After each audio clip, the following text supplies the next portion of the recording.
నమస్కారం, welcome to I dream. ధర్మ మార్గం కార్యక్రమానికి స్వాగతం. నేను మీ విజేత.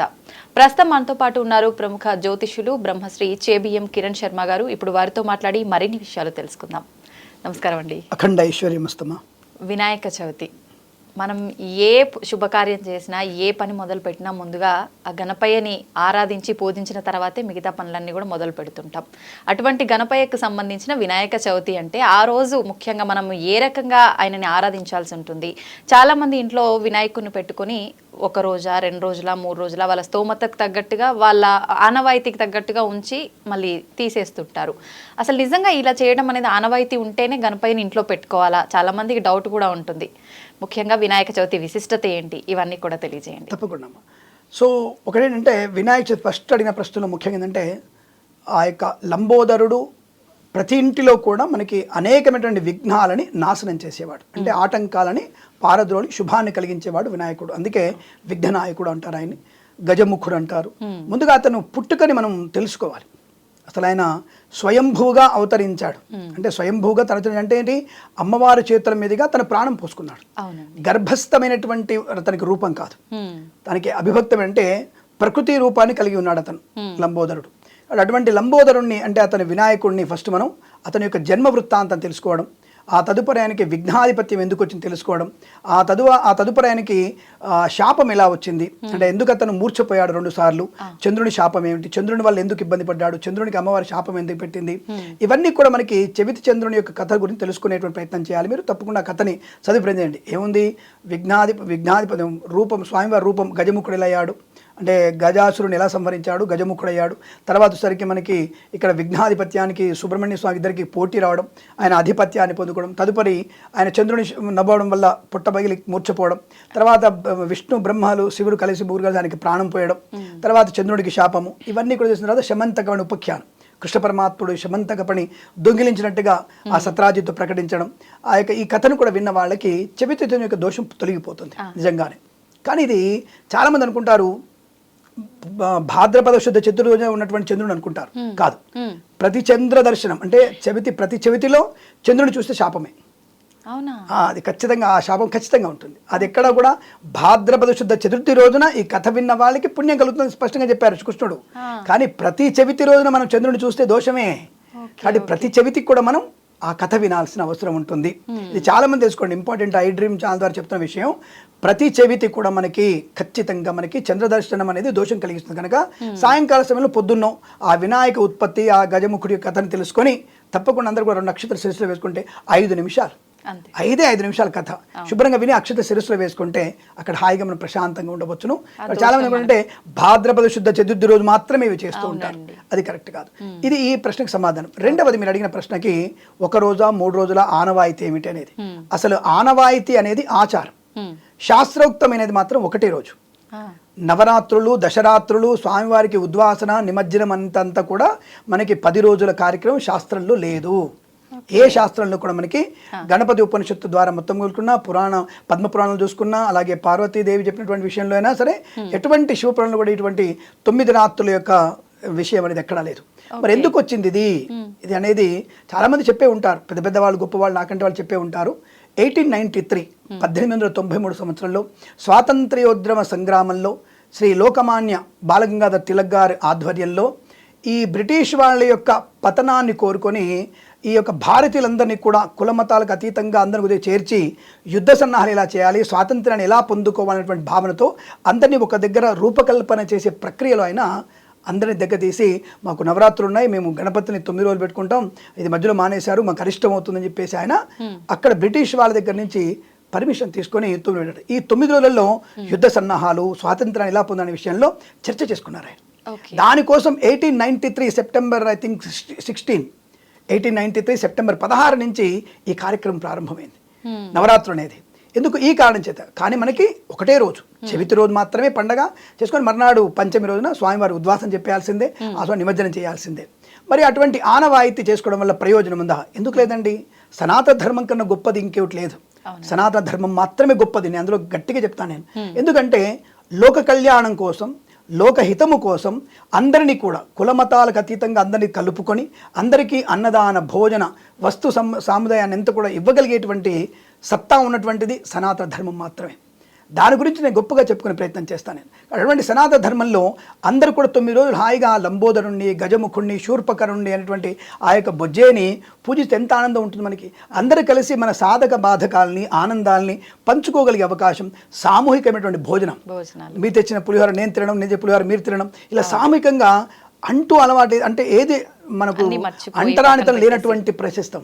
అలాంటిది మరి ప్రపంచంలో లోకల్లో బ్రాహ్మణుడందరూ కూడా ఇతర కులాల వాళ్ళని పక్కకు పెట్టాడు అనేటువంటి స్థితిని దిగదార్చి మాట్లాడేటువంటి వ్యక్తులకి నేను సమాధానం చెప్పాల్సిన అవసరం లేదు.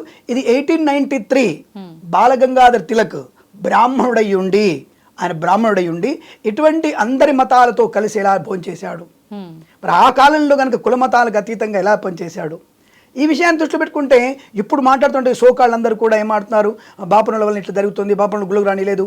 మరి చిదంబర దేవాలయం దర్శించారా తెలియదు. అంటే అప్రస్తుతమైన కొన్ని విషయాలు చెప్పాలి. చిదంబర దేవాలయం చూసారప్పుడన్నా మీరు? చిదంబర దేవాలయంలోకి మెయిన్ గేట్ నుంచి లోపలికి వెళ్ళాలంటే మీకు 18 నిమిషాలు పడుతుంది. 18 నిమిషాలు పడుతుంది లోపలికి స్వామివారి దగ్గరికి వెళ్ళాలంటే. అంత విశాలమైనటువంటి దేవాలయం.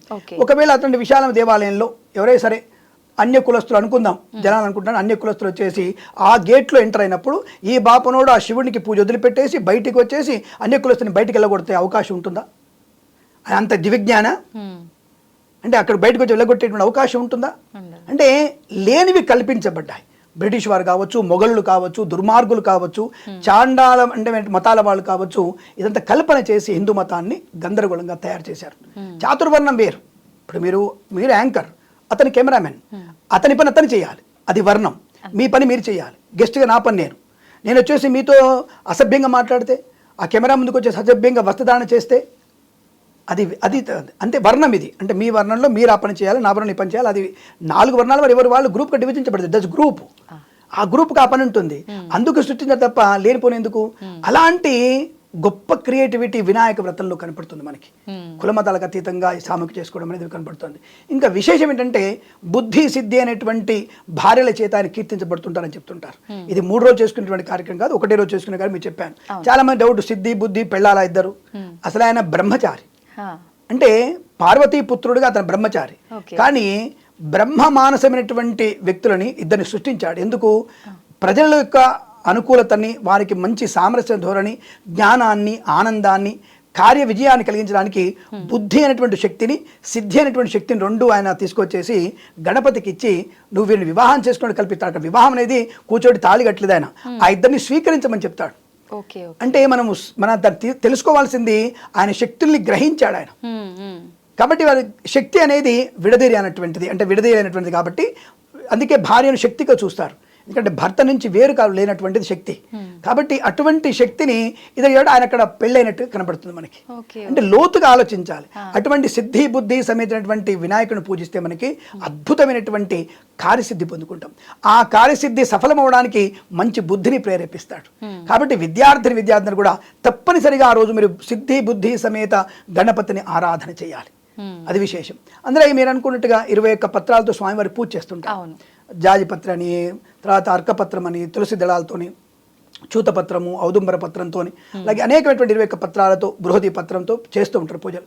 అసలు ఇవి ఎందుకు చేస్తారో తెలుసా? చాలా మంది వచ్చేసి ఏంటో ఆకులు పడేస్తారు ఆయన మీద. మనకి ఇప్పుడు కాలం ఏంటి?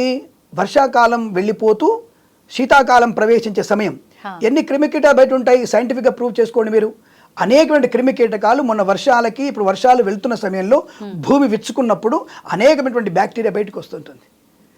రాబోయే శీతకాలానికి ఈ బ్యాక్టీరియా ఎక్కువ ఉధృతం అవుతుంటుంది. మీరు చూడండి, చాలా మటుకు రోగాలు, శ్వాస సంబంధించినటువంటి అనారోగ్యాలు, చర్మ సంబంధ అనారోగ్యాలన్నీ కూడా మీకు శీతాకాలంలో ఎక్కువగా ఉంటాయి. ఇది సైన్స్ చెప్తోంది. మరి ఈ సైన్స్ కంటే ముందు నా సనాతన ధర్మం చెప్పింది రోగమయ కాలం రాబోతుంది. కాబట్టి ఇప్పుడు ఏం చేస్తున్నారు, ఇట్లా అనేకమైనటువంటి పత్రాలని ఏ ఇంట్లో అయితే కుప్పగా పోస్టమని ఉంటామో సాయంకాలం వరకు అవి కాస్త ఉమ్మగిలినట్టు అవుతాయి. అంటే వేడికి వాటిని వాయువులు ప్రసరం అవుతాయి బయటికి. ఆ వాయువులు పీల్చడం వల్ల శ్వాసమైనటువంటి అనారోగ్యాలు దూరం అవుతాయి. తులసి, మారేడు, చూతపత్రము, అర్కపత్రము, బృహదీ పత్రము, దవనము, ఇలాంటివి అనేకమైనటువంటి సువాసనటువంటి ఆయుర్వేదమైనటువంటి పత్రాలను అక్కడ వేసి ఆ రాత్రి మొత్తం ఉండడం వల్ల ఆ ఇంటికి మొత్తం ఒక పాజిటివ్ వైబ్రేషన్, పాజిటివ్ ఈ గాలి ఏర్పడుతుంది. అది పీల్చడం వల్ల రాబోయేటువంటి శీతాకాలంలో ప్రమాదాన్ని నివారింపజేస్తుంది. మరి దీన్ని కూడా తెలుసుకోకుండా ఇంతటి సైన్స్ నా సనాతన ధర్మంలో ఉంది. కాబట్టి అందుకే మనం గణపతిని ఈ యొక్క ఇన్ని రకాల పత్రాలతో పూజ చేయాలి. మరి ఆయనకి మోదకాలు ఎందుకు పెట్టాలండి? మోదక విశేషం ఏంటి? ఆయనకి ఉండ్రాళ్ళు ఎందుకు పెట్టాలి? చప్పిడి ఉండ్రాలు ఎందుకు పెడతాడు? చప్పిడి తింటాడు ఆయన. ఆ చప్పిడి పదార్థం అనేది నీలో అహంకార తత్వాన్ని తగ్గించుకోమని చెప్పడానికి. మోదకం అంటే కొబ్బరి లవుతో బెల్లంతో కొబ్బరి చేసినప్పుడు మోదకం వేరు, ఉండ్రాళ్ళు వేరు. ఆ మోదకం లావుగా ఉంటుంది. ఆ మోదకం అనేది కొబ్బరిలవుతో వేసి ఈ ఆరోగ్యమైన లక్షణం. వేడి శరీరం ప్రారంభమవుతుంది శీతాకాలంలో, శరీరంలో టెంపరేచర్ ఎక్కువగా ఉంటుంది. ఆ టెంపరేచర్ తగ్గడానికి నీకు బెల్లం ఉపయోగపడుతుంది.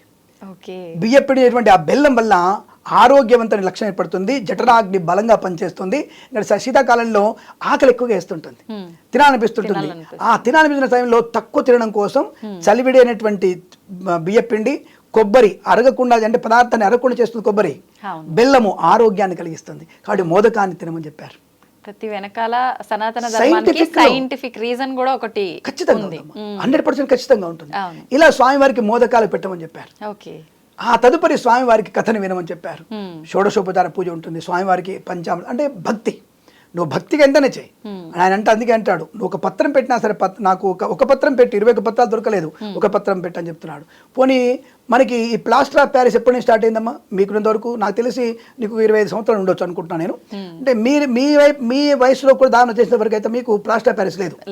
నాకు తెలిసినంత వరకు అయితే 2005, 2006 నుంచి మాత్రమే ప్లాస్టర్ ఆఫ్ ప్యారిస్ ఎక్కువ తయారైపోయింది. అంటే భగవంతుడు కలుషితం చేస్తున్నాడా, లేదా మనం కలుషితం చేసుకుంటున్నామా, కాలుష్యం చేస్తున్నామా? మనమే చేస్తున్నాం. మన శాస్త్రంలో మట్టి వినాయకుడిని పూజించి దాన్ని నీళ్ళు నిమజ్జనం చేయమని చెప్తారు. నీళ్ళల్లో పత్రితో సహా నిమజ్జనం చేయమంటారు. స్వామివారి యజ్ఞోపవీతాన్ని ఆ పత్రి ఉంటే స్వామివారికి, ఆ పత్రి కూడా మనం నీళ్ళలో పడేస్తాం. ఎందుకు పడేస్తున్నాం అంటే శీతాకాలంలో వచ్చినటువంటి అనేకమైన మలినాలన్నీ కూడా ఈ ఆకుల ద్వారా క్రిమికీటకాలు తీసుకొని అవి అనుకూలంగా పొంది మనకి జలశుద్ధిని కలిగిస్తాయి. కాబట్టి జలశుద్ధిని కలిగించేందుకే మనం పత్రి అవన్నీ కలిపి స్వామివారి నిమజ్జనం అంటాం. కానీ మనం తిన్న విస్తరాకులు, మనం తాగినటువంటి బాటిళ్ళు, మనం తాగినటువంటి గ్లాసులు ప్లాస్టిక్ తీసుకుపోయి అందులో వేసి మీ పండుగలన్నీ కూడా కాలుష్యం అవుతున్నాయి. కాబట్టి గణపతి పండుగను మీరు చేసుకోవద్దు, పోలీస్ పర్మిషన్ తీసుకోవాలి. ఎవరి పర్మిషన్ కావాలి మాకు? ఎందుకు నా పర్మిషన్? ఎందుకు నా పండుగ పర్మిషన్ ఎందుకు తీసుకోవాలి? నేను 89% మంది నా హిందూ ప్రజలు ఉన్నప్పుడు నేను ఎందుకు పర్మిషన్ తీసుకుంటాను? నేను భజన చేసుకోవడం పక్కోడు పర్మిషన్ నాకెందుకు? నువ్వు చేసుకున్న ప్రార్థనలు నా పర్మిషన్ తీసుకుంటున్నావా? ఇది నా సనాతన ధర్మంలో తప్పు అంటాను. నీ మంచి కోరికే, నా పక్కనటువంటి ఇతర కులస్తులు కానీ ఇతర మతస్థులు కానీ క్షేమం కోసం నేను పూజ చేసుకుంటాను. నా దాంట్లో మంత్రమే అది, స్వస్తి ప్రజాభ్య పరిపాలింతాం న్యాయేన మార్గేణ మహిమహీష గోబ్రాహ్మణేభ్య శుభం భవతు లోకా సమస్త సుఖినో భవంతు. లోకల్లో పురుగు పుట్రలు, ఈ మతం ఆ మతం, ముస్లిమ్స్ క్రిస్టియన్స్ సిక్కులు ఎవరు లేడు, అందరు క్షేమంగా ఉండాలని చెప్తుంది నా మతం. దానికో నేను పూజ చేసుకుంటున్నప్పుడు నీ పర్మిషన్ ఎందుకు తీసుకోవాలి నేను? అంటే ఏమిటి? కాలుష్యం వెదలుతున్నావు కాబట్టి పర్మిషన్ తీసుకోవాలి. పొలోమని సౌండ్లు పెట్టేసి, తప్పుడు పాటలు పెట్టేసి, అడ్డమైన పాటలు పెట్టేసి, అడ్డమైన డ్యాన్సులు వేసేసి, వినాయక మండపంలో క్యాబరీలు ఆడుతూ, క్యారమ్ బోర్డులు ఆడుతూ, పిచ్చి పిచ్చి పాటలు పెట్టేసి ఎవరు చెప్పారు మీకు? భజన చేయండి. ముదాకరాత్త మోదకం సదా విముక్తి సాధకం కళావదావతం సకం విలాసి లోక రక్షకం అనాయకైకనాయకం వినాశితే వదైత్యకం. ఎన్ని అష్టోత్తరాలు స్వామివారి, ఎన్ని శ్లోకాలు ఉన్నాయి, అవి చదవండి. ఆ చదవడం వల్ల వైబ్రేషన్ పెరుగుతుంది. సంగీతం పాడండి, వాళ్ళ స్వామివారికి వాయిద్యాలు వాయించండి, అలాగే స్వామివారికి కూచిపూడి చేయించండి, నృత్యం చేయించండి, భరతనాట్యం చేయించండి, కథకళి చేయించండి. జనాలకి ఈ రకమైన శాస్త్రీయమైనటువంటి కళల్ని పరిచయం చేయండి.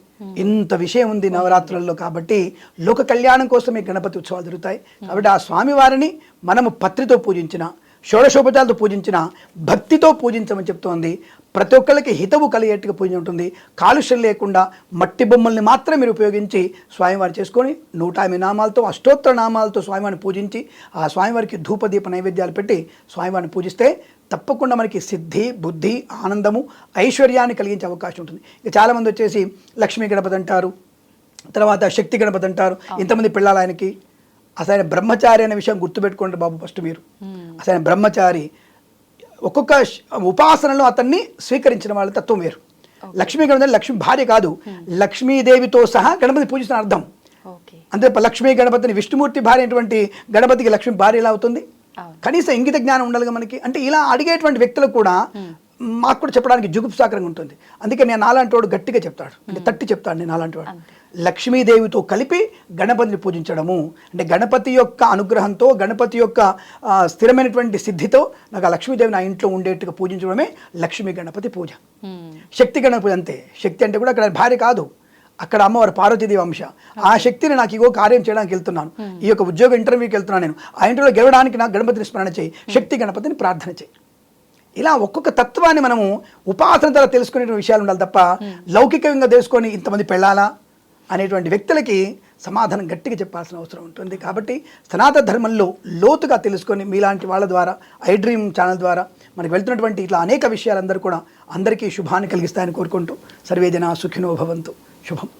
నమస్తే అండి, ధన్యవాదాలు.